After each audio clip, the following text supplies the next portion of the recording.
आप सबने ये तो सुन ही लिया कि 19 साल के बाद टाटा लेकर आ रही है अपना एक नया आईपीओ। लास्ट आईपीओ आया था टीसीएस का, जिसने मल्टी बैगर रिटर्न्स दिए हैं।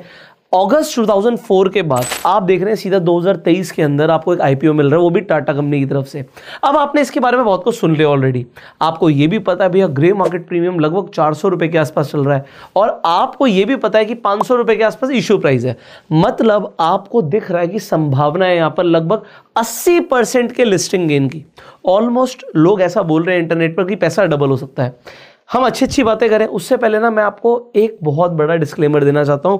बिफोर वी प्रोसीड, हम इस आईपीओ के ऊपर पूरी अंडरस्टैंडिंग ले उससे पहले कुछ बातें आपको जाननी जरूरी है।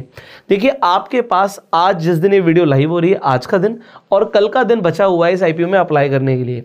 क्या आपको पैसा लगाना है या आपका नुकसान भी हो सकता है? कुछ चीजें हैं इंपॉर्टेंट है, पहले उन्हें समझ लेते हैं, फिर अच्छी बातें जो है उनके बारे में हम डिस्कशन जरूर करेंगे इसी वीडियो के अंदर। यहां पर देखिए, सबसे पहले अगर हम किसी भी कंपनी में पैसा लगाते हैं तो हम उसकी स्वॉट एनालिसिस करते हैं। स्वॉट एनालिसिस के अंदर स्ट्रेंथ, वीकनेस, अपॉर्चुनिटीज और थ्रेट की हम बात करते हैं। हम SWO की बारे में भी बात करने वाले हैं, मतलब स्ट्रेंथ, वीकनेस और अपॉर्चुनिटीज के बारे में हम बात करने वाले हैं। पर सबसे पहले मैं आपका अटेंशन लेकर जाना चाहता हूं थ्रेट्स की तरफ। खतरा क्या है? अगर आप पैसा लगा रहे हैं किसी व्यापार के अंदर, उस व्यापार के ऊपर खतरे क्या हैं? सबसे पहले जो ये कंपनी है टाटा टेक्नोलॉजीज की, जो कंपनी है, ये कंपनी करती क्या है? अब ये company engineering research and development company है। कंपनी करती क्या है? खासकर ऑटोमोटिव सेक्टर के अंदर, जैसे कि Tata Motors, Jaguar and land rover, जो खुद की ही टाटा के ब्रांड्स हैं, इन्हें ही ये सबसे पहले सर्विसेज प्रोवाइड करती है। कंपनी की शुरुआत भी ऐसे ही हुई थी 1989 में। टाटा मोटर्स के अंदर एक सब डिवीजन था, बाद में से कंपनी बना दिया गया 1994 में। पॉइंट यहां पर यह है कि आज की डेट में और भी कुछ मेजर ब्रांड्स हैं, जैसे कि एयरबस। आप जब फ्लाई करते हैं तो जो कंपनी वो एरोप्लेन बनाती है, उसमें से एक कंपनी है एयरबस। तो एयरबस को भी ये सर्विसेज प्रोवाइड करती है। आपको स्पोर्ट्स कार अगर पसंद है तो आपने मैक्लेरन सुना होगा, मैक्लेरन को ये सर्विसेज प्रोवाइड करती है। और फिर जैगुआर, लैंड रोवर तो बहुत लोगों की फेवरेट है ही। और एक रिटेल कैटेगरी के अंदर हम देखते हैं कि टाटा मोटर्स की आजकल कार बड़ी फेमस हो रही है। अब ये जो हमने ब्रांड्स के नाम लिए, ब्रांड जरूर प्रेस्टीजियस हैं। अब थ्रेट क्या है कि टॉप 5 क्लाइंट्स जो हैं कंपनी के, उसी से इस कंपनी को 57% रेवेन्यू आ रहा है। अब किसी भी कंपनी के लिए अच्छी बात नहीं होती। रीजन, भाई अगर मेरा व्यापार 5 लोगों के ऊपर मेजरली डिपेंडेंट है, उनमें से एक या दो ने मुझसे सर्विसेज लेना बंद कर दिया, मेरे कॉम्पिटिटर के पास चले गए, या फिर उनके बिजनेस में कोई दिक्कत आ गई जिसकी वजह से वो मुझे पैसे नहीं देते हैं, मेरे साथ व्यापार नहीं करते हैं, तो आप समझो इस कंपनी को प्रॉब्लम आ सकती है। रेवेन्यू ड्रास्टिकली गिर सकता है, जो कि एक बहुत बड़ा थ्रेट है। इसीलिए हम पहले थ्रेट को समझ रहे हैं। दूसरी चीज, ये एक ही सेक्टर के ऊपर बहुत ज्यादा डिपेंडेंट है, जो कि एक साइक्लिकल सेक्टर है। इकोनॉमिक साइकिल के ऊपर बहुत ज्यादा डिपेंड करता है ऑटोमोटिव सेक्टर।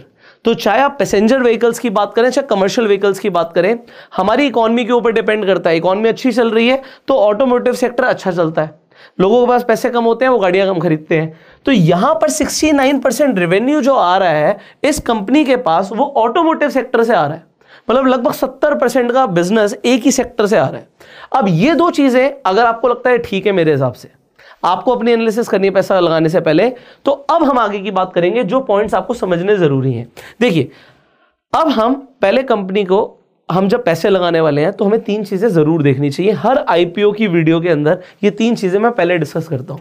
कंपनी का रेवेन्यू क्या ईयर ऑन ईयर बढ़ रहा है? क्या कंपनी के एसेट्स ईयर ऑन ईयर बढ़ रहे हैं? क्या कंपनी का प्रॉफिट ईयर ऑन ईयर बढ़ रहा है? तो यहां पर देखिए, कंपनी लगातार 2021, 22 और 23 का डेटा हम देखें तो कंपनी का रेवेन्यू लगातार बढ़ रहा है। 2380 से लेकर आप यहां पर देख सकते हो 4414 तक कंपनी का रेवेन्यू बढ़ रहा है। तो ये एक बहुत अच्छी बात है कि हर साल रेवेन्यू बढ़ रहा है। अब यहां पर टोटल एसेट्स देखिए, 3500 करोड़ से लेकर, ये करोड़ में फिगर है, 4218 करोड़, यहां पे मैं 1 लगाना शायद भूल गया हूंगा, तो 5200 करोड़ तक इनके एसेट्स पहुंच चुके हैं, जो कंपनी के खुद के एसेट्स हैं। बहुत अच्छी बात होती है किसी भी कंपनी के लिए। अगर हम एनालिसिस करते हैं, हम फंडामेंटल एनालिसिस करते हैं, तो हम जरूर देखते हैं कि कंपनी के एसेट्स हर साल बढ़ रहे हैं। यहां पर भी आपको दिख रहा है कि कंपनी के एसेट्स हर साल बढ़ रहे हैं। क्या प्रॉफिट प्रोड्यूस कर रही है? अभी तो आपने देखा कई सारे आईपीओ ऐसे आ जाते हैं, कंपनियां प्रॉफिट भी नहीं कमा रही बट आईपीओ लेकर आ जाती हैं। यहां पर आप देख रहे हैं कि प्रॉफिट भी ईयर ऑन ईयर बढ़ रहा है। सो यहां पर लगभग 240 करोड़ से लेकर आपको दिख रहा है 624 करोड़ तक, यहां पर कंपनी के प्रॉफिट्स ईयर ऑन ईयर बढ़ रहे हैं। ये तीनों बहुत अच्छी चीज है। तो यहां पर कंपनी के लिए एक बहुत बड़ा पॉजिटिव और प्लस पॉइंट्स है कि अगर आप इनकी रेवेन्यू देख रहे हैं, एसेट्स देख रहे हैं, प्रॉफिट देख रहे हैं, तो year on year company grow कर रही है। इसके अलावा आप कुछ इंपॉर्टेंट चीजें हैं उसे समझते हैं। आपको पता ही है कि भाई जो डेट है वो 22 नवंबर को आईपीओ में आप पैसा लगाना शुरू कर सकते थे और 24 तारीख लास्ट डेट है इस आईपीओ में अगर आपको पैसा लगाना है तो। अब 24 को जब आप पैसा लगा देंगे उसके बाद आता है कि हमें शेयर्स कब अलॉट होंगे, हमें कब मिलेंगे। तो यहां पर ये ओवर सब्सक्राइब हो चुका है, कितना अभी मैं आपको बताने वाला हूं। अब यहां पर आप देख सकते हो 30 नवंबर को आपको अलॉटमेंट मिलेगी। आपके जो शेयर्स हैं आपके डीमेट अकाउंट में कब दिखेंगे, वो 4 तारीख को दिखेंगे। 4 दिसंबर को आपको दिखेगा कि आपके डीमेट अकाउंट में शेयर्स क्रेडिट हो चुके हैं, अगर आपको अलॉटमेंट मिली तो। अगर नहीं मिली तो 1 दिसंबर को रिफंड आ चुका होगा ऑलरेडी आपके पास। और आप कब इसमें ट्रेड कर सकते हो, मतलब कब लिस्ट हो जाएगा ये शेयर, 5 दिसंबर को ये लिस्ट हो जाएगा शेयर। उसके बाद कोई भी आम आदमी इसमें खरीदी और बिक्वारी कर सकता है। इसके अलावा अगेन कुछ इंपॉर्टेंट इंफॉर्मेशन, यहां पर कितना पैसा इस आईपीओ से डिमांड किया जा रहा है, इशू साइज कितना है, 3042.51 करोड़ का यहां पे इशू साइज है। प्राइस रेंज है 475 से लेके 500। अब इसे तो आप भूल ही जाओ, क्योंकि आईपीओ इस वक्त जब मैं वीडियो बना रहा हूं 10 गुना सब्सक्राइब हो चुका है। तो अगर आप बिड डालने वाले हो 500 से कम की, तो आपको यहां पर अलॉटमेंट नहीं मिलेगा, ये क्लियर है। आपको 500 की बिड डालनी पड़ेगी और फिर भी आप ये समझ लीजिए चांसेस थोड़े से मुश्किल है कि आपको अलॉटमेंट मिले, बट आप अप्लाई कर सकते हो क्योंकि लिस्टिंग गेन मिलने के चांसेस इस आईपीओ में बहुत अच्छे हैं। इसके अलावा लॉट साइज है 30 का। तो अगर हम सीधा सीधा 500 को 30 से मल्टीप्लाई कर दें तो आपके लगने वाले हैं 15,000 रुपए।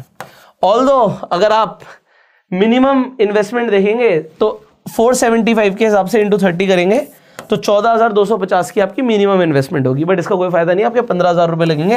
अब आप रिटेल कैटेगरी के अंदर मैक्सिमम कितने पैसे लगा सकते हो, आप 13 लॉट अप्लाई कर सकते हो, 1,95,000 के आसपास की आपकी इन्वेस्टमेंट बैठेगी। तो 2 लाख से कम ही होता है रिटेल कैटेगरी के अंदर, आपको पता ही है ऑलरेडी। अब यहां पर समझिए बात को। अब सब्सक्रिप्शन रेट, अब जब मैं वीडियो बना रहा हूं तब तक क्वालिफाइड इंस्टीट्यूशनल बायर्स ने 4 गुना से ऊपर सब्सक्राइब कर लिया है, नॉन इंस्टीट्यूशनल इन्वेस्टर्स ने 22 गुना सब्सक्राइब कर लिया है, रिटेल के अंदर 9 गुना से ऊपर सब्सक्राइब हो चुका है, एम्प्लॉय जो स्पेशल कोटा है एम्प्लॉयज के लिए उसमें ऑलमोस्ट 2 गुना सब्सक्राइब हो चुका है और 10 गुना ओवरऑल सब्सक्रिप्शन आ चुका है। यहां पर एक चीज इंपॉर्टेंट है, अगर आपके पास 13 तारीख से पहले 13 नवंबर से पहले टाटा मोटर का एक भी शेयर था तो आपको एक स्पेशल कोटा मिलता है, 10% का एक रिजर्व्ड कोटा है जिसके अंदर आपको अलॉटमेंट मिलने के चांसेस ज्यादा हो जाएंगे, बट 13 तारीख से पहले होना चाहिए था। अब खरीदने का कोई फायदा नहीं है। यह भी अगर आपने समझ लिया तो अब फाइनल पॉइंट आता है, इस आईपीओ के अंदर जो ग्रे मार्केट प्रीमियम है काफी अच्छा चल रहा है, लगभग 400 रुपए के आसपास जीएमपी चल रहा है। 400 रुपए का जीएमपी और 500 रुपए का अगर आप देख रहे हो शेयर का प्राइस है, तो इसका मतलब है कि आपको लिस्टिंग गेन मिलने के चांसेस बहुत अच्छे हैं, लगभग 80% के चांसेस हैं। आप लिस्टिंग गेन के लिए डेफिनेटली अप्लाई कर सकते हो। सवाल दूसरा आता है, क्या हमें इसे लॉन्ग टर्म के लिए होल्ड करना चाहिए? मैंने आपको कंपनी के थ्रेट्स बता दिए, कंपनी के थ्रेट्स क्या हैं। अब बात आती है अपॉर्चुनिटी की, आगे कंपनी कैसे ग्रो करने वाली है। देखो ये कंपनी मेजरली, अगर आप इसका रेड हेरिंग प्रोस्पेक्टस पढ़ेंगे तो उसमें यह भी लिखा हुआ है कि कंपनी डाइवर्सिफाई कर रही है, कंपनी ई लर्निंग की तरफ ध्यान दे रही है, अपस्किलिंग इंडस्ट्री के अंदर भी ध्यान दे रही है। इनफैक्ट इनका फोकस है जो आने वाले स्टार्टअप्स हैं, जो मैन्युफैक्चरिंग के अंदर काम करेंगे, जो ऑटोमोटिव सेक्टर के अंदर काम करेंगे, ऐसे स्टार्टअप्स जो एनर्जी सेक्टर में काम करेंगे, उनके लिए कंपनी सर्विसेज प्रोवाइड करने वाली है। तो आने वाले टाइम में ये जो इंडस्ट्री है ये और तेजी से ग्रो कर सकती है। पिछले 5 साल का डेटा देखेंगे तो जो ये engineering research and development companies हैं, इनके अंदर 15% की ग्रोथ देखी गई है और आने वाले टाइम में एक्सपेक्टेशन है कि 15% से भी ऊपर की ग्रोथ होगी ईयर ऑन ईयर बेसिस के अकॉर्डिंग। तो आने वाले टाइम में कंपनी के पास अपॉर्चुनिटीज डेफिनेटली हैं, बट थ्रेट्स को आप इग्नोर नहीं कर सकते। अब फाइनली इस वीडियो से आपको ये तो समझ आ गया कि लिस्टिंग गेन अच्छा मिल सकता है, आप जाके अप्लाई कर सकते हैं। अप्लाई करने के लिए आपको सिंपली एक डीमेट अकाउंट चाहिए होता है, आप फ्री में जाके अपना डीमेट अकाउंट खुलवा सकते हैं। लिंक आपको डिस्क्रिप्शन और पिन कमेंट में मिल जाएगा। इनफैक्ट जब आप डीमेट अकाउंट खुलवा लेंगे, आप रेफर एंड अर्न करके भी पैसे कमा सकते हैं। आपको पर रेफरल 700 रुपए ऑफर हो रहा है। लिंक डिस्क्रिप्शन और पिन कमेंट में है। अकाउंट खुलवाइए and you can refer to your friends. अगर आपने मान लीजिए 10 लोगों को रेफर कर दिया तो आप लगभग 7,000 रुपए कमा भी सकते हैं, आपकी एडिशनल इनकम भी हो सकती है। फाइनली इस आईपीओ से भी आपको फायदा हो सकता है अगर आपको अलॉटमेंट मिलती है तो। You can share this video जिससे मैक्सिमम लोगों तक ये वैल्यूएबल इंफॉर्मेशन पहुंचे। अपना प्यार देने के लिए आप लाइक कर सकते हैं। इसी तरीके की वीडियोस आपको मिलती रहेंगी। अगर आप चाहते हैं हम किसी और आईपीओ के ऊपर भी वीडियो बनाएं तो कमेंट करके जरूर बताइएगा। Share this video, subscribe this channel, click on the bell icon. Subscribe करना नहीं भूलिएगा क्योंकि आने वाले टाइम में आपको और वैल्यूएबल वीडियोस इस चैनल पे मिलने वाली हैं। So do subscribe. I will see you in the next video. Till that time, you go self made and जय हिंद।